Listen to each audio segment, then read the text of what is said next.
Nishikawa for the Gales starts things off with strike one at 3:04 p.m. here from Cottrell Field, Moraga, California. Interconference softball, the Florida State Seminoles and the St. Mary's Gales. Ryan Barnett here, joined by Jake Young. 0-1 the count here. Mia Nishikawa working to Issa attempt an in fact, on the wild pitch, we'll call it, is Torres. So not a stolen base, but Torres, great speed, 9-10 stolen bases on ball one to Kennedy Harp. 1 ball and no strikes. Runner in scoring position here to Kennedy Harp. 426 the average for the number 2 hitter, the center fielder. This one, fastball on the outside corner by Janai Kerr, the left fielder. 0-1 the count. Nishikawa pounding the strike zone early. 9 pitches so far, 7 of them for strikes. And that's what she does. She lives in the zone. She's not going to blow you away with her speed. It's more her mix of speed between her fastball that comes in at the high 50s and a changeup that comes in around the mid 30s. And when that pitch is working and they're working off one another, it's a thing. At 426, you got Janai Kerr right behind them at 396, certainly over 400 after that last single. And now you've got the cleanup hitter, another powerful bat in the form of Michaela Edenfield, the senior backstop, with a runner in scoring position, still nobody out. 359 for Edenfield on the season. Nishikawa delivers the first pitch, inside corner, spiked foul wide of the third base coaching box. We'll do it again. 2 balls and 2 strikes. She'll mix that rise ball in a bit, Nishikawa, but mostly fastball changeup. Second base, Janai Kerr, already a 2-0 lead for Florida State. 2 runs on 3 hits through the first 3 batters and an error that moved Kerr from first to second. The 2-2 offering knees to Hallie Waycaser. Ball 1, 1-0. So Nishikawa, after throwing a first pitch strike to the first 4 batters she faced, fell behind 1-0 to the last batter, Dak, and now to Waycaser. The 1-0. Misses just a bit outside. 2 balls and no strikes. Wakers with 2 away for Angeli Bueno.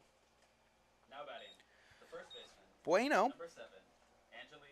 Just a sophomore, left-handed hitting first baseman, making just her 13th start, but showing her tie the single season record here at St. Mary's, owned by Sarah Lira. Hit 12 back in 2015 as this one misses below the knees to her. 1-0 from the starting pitcher, Jazzy Francic, true freshman, typically the bullpen specialist. Circle. Ryan, I don't know if you noticed, after Buckley's at-bat, she stopped by with Camille Lara and Alex Cutinelli, letting them know something that she probably picked up on with this pitcher. The 0-1 cut on and missed, and Sam Buckley there, it's certainly something she's been working on with her game as a leadoff hitter. She moves to that role with Hannah Ferguson, missing prolonged time with an arm injury. So Buckley moves from the middle of the lineup to the strikes. Nishikawa working ahead again. Great command in the early going. She's going to make these Knowles hit her pitches. She's not going to be beat by the free pass. Again, the first 3 batters in a row reached that one on the inside part. 2 balls and 1 strike. The sophomore Nishikawa delivers, and this one misses low. 3-1 as Hartley's worked her way into a hitter's count. This season, Hartley just 4 walks. This is her 31st appearance, but just her 14th start. Getting 2-1 now, the count to Issa Torres, the sophomore, as we mentioned. Team best, now 453 batting average. 35 RBI, ranks her 4th on the team. 7 home runs, rank her 3rd. And she's just the leadoff hitter, not even batting in the middle of the lineup with the table set most of the time. This one, a chopper to Zabat, 6-4. Cabral steps on the bag and will take a bite out of it on the fielder. Becomes the 2nd strikeout victim today of the Gales, the first being Camille Lara. Number 19, Kaya Silva. Now Kaya Silva, left-handed hitter, true freshman, one of 2 true freshmen out of Vanden High School. Both her and Mia Zabat, teammates there, both coming to St. Mary's to very, very young. 4 sophomores, 5 if you include Nishikawa, the pitcher. 2 true freshmen in the form of Zabat and Silva. 2 seniors in Amador and Cabral. 1 junior in the form of Tori Cervantes. The 1-2 once more. Just a bit outside, 2 balls and 2 strikes. It's been really interesting to see how head coach Sonia Garnett now 1 ball and 2 strikes. So looking at those standings again, in first place Santa Clara, second LMU, third the St. Mary's Gales. Down in fourth Pacific, in fifth Oregon State, the newcomer to the conference, and in sixth place down at the bottom University of San Diego, who mustered up just 1 run in 3 games against Santa Clara. Santa Clara outscoring San Diego. In play this time, high chopper fielded by Francic, fires it over to Bueno, and that'll retire the side. 1-3 on the ground out. We're through 2. 2-0 Florida State here on ESPN+. 5 in the lineup, due up here against Mia Nishikawa, coming off of hanging up her first 0 in the top of the second. Gave up a 1-out walk, but worked around it, so still no 1-2-3 inning for Nishikawa, but settled in nicely in the second. First pitch, hit on the ground to Cabral, fields it cleanly, fires over 1-2. Nishikawa delivers. Change up, just a bit outside. And we go even at 2 balls and 2 strikes. Pretty pitch there, and you could see Edenfield thought about it and watched it all the way in and even buckled a little bit just in case that caught ever so slightly the outside of the plate. But it is ball 2, just a touch. A good first inning, struggled a bit with those first 3 batters. A better second inning so far. This has been her best here in the third. Just 1 game this week for the Gales. You can empty the tank with Nishikawa if she's feeling up to it, as this one's fouled away. The 0-2 looked like it was destined for that inside corner. Smart swing there just to spoil it away and live to see another pitch from Dak. Huge vote of confidence from Cabral has spent time as a starter for the Gales in just about all 4 of her seasons. A very sure-handed glove out there on the infield, has gone cold with time in third inning that saw them erase a 2-0 deficit. The 1-2 fouled away. We'll do it again at 1 ball and 2 strikes. Zabat, again, throughout her high school career, showed decent power numbers, but again, more a gap-to-gap power player and wanted to put something into the open green in the outfield and leg it out. But her home run out to left, her last in the bottom of the third. Cervantes out of Aromas, California in the Salinas Valley, down Central California. Prepped at Notre Dame High School. 1 ball and 2 strikes. Francic delivers, and this one misses wide off the plate. 2 balls, 2 strikes, 2 outs, and nice backhanded stop by Cabral from her knees, fires over to Cuttinelli for the out. 2 rockets off the bat for her today, but 2 great defensive plays to just negate the power. And Nishikawa continues to roll with 7 straight retired. Widra steps up, who struck out swinging. In the forms of Buckley at third, Cuttinelli at first. The 1-0 misses a touch inside. 2 balls and no strikes. Hartley, who worked a walk her last time up, works ahead again. Hartley worked ahead 3-0 her last time up. Nishikawa battled all the way back to a full count before Hartley worked the walk. Opportunity, just getting the head start on the full count pitch. Nishikawa delivers the payoff pitch. Ringer up, strike 3. Mia Nishikawa has strikeout number 5 today, 1 shy of her career high that she set last. Facing a 2-run deficit since the top of the first feels eerily similar to the Gales' matchup with Stanford a week ago, where they fell behind 4-0 in the first, battled back to force extras before losing 5-4 in the 11th. First pitch misses high.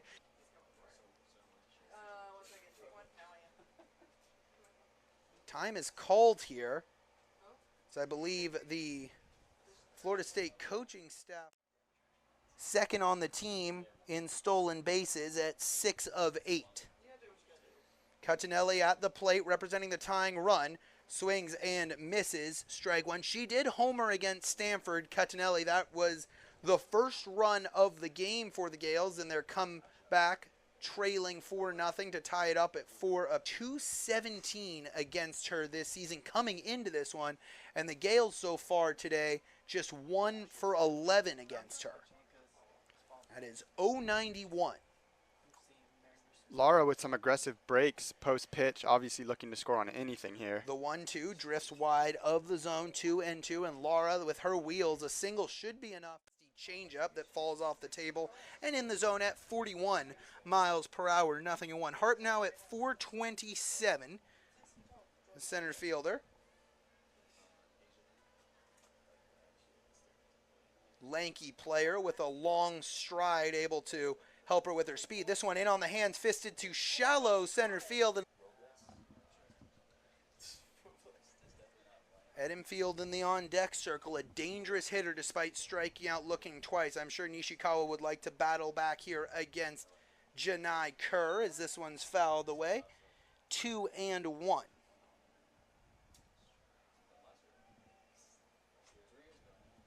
Mia Nishikawa pitching like a veteran. Just swung on and missed. 1 ball and 1 strike. Interesting to see Silva swinging from a stance. Typically more of a slapper is the left-handed hitting freshman Kai. This one fouled away. Trying to straighten it out a bit is Amador. That time was able to at least send it a bit more forward, not just straight back. 1-2, however. Francic in the driver's seat here against Amador.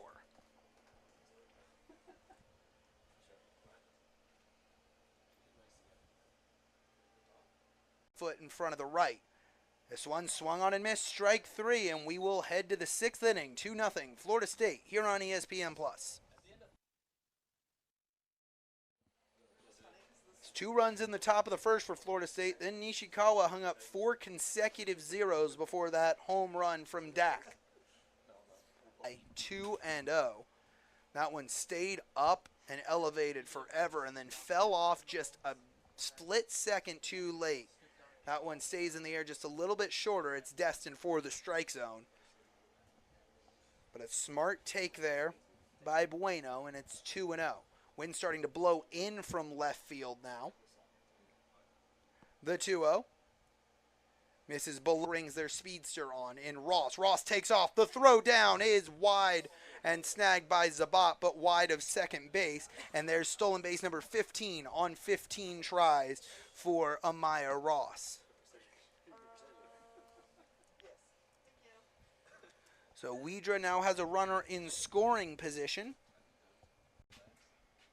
Florida State getting some of their starters off their feet.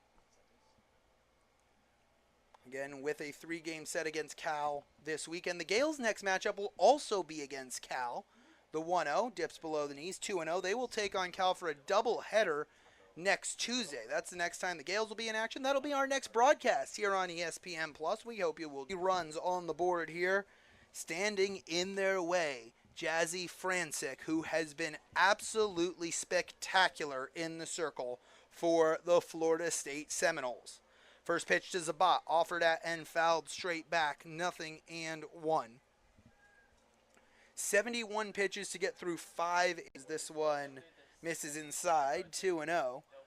And she has done an excellent job going toe-to-toe. Again, in other circumstances, another pitcher in the circle, and the Gales could be up 6, 7, 8-3 in pitch. This one sent to right center field, calling for it and making the catch is the right fielder, Waycaser. And a throw back to second, and diving back in safely after the bluff is Camille Lara. Out number 1. Lane gave it a pretty good ride, but it just hung up there too long enough. Lindsay Cabral. Cabral was doing amazing as well. I mean, I'd say the Gales just offensively, that's what they got to work on, coming off this tough loss here. But still everything to be proud of defensively as well for Nishikawa. A lot of confidence proven in Sonia Garnett. And certainly the Gales, nothing to hang their heads at about for this game. We'll tell you the final pitching lines for both.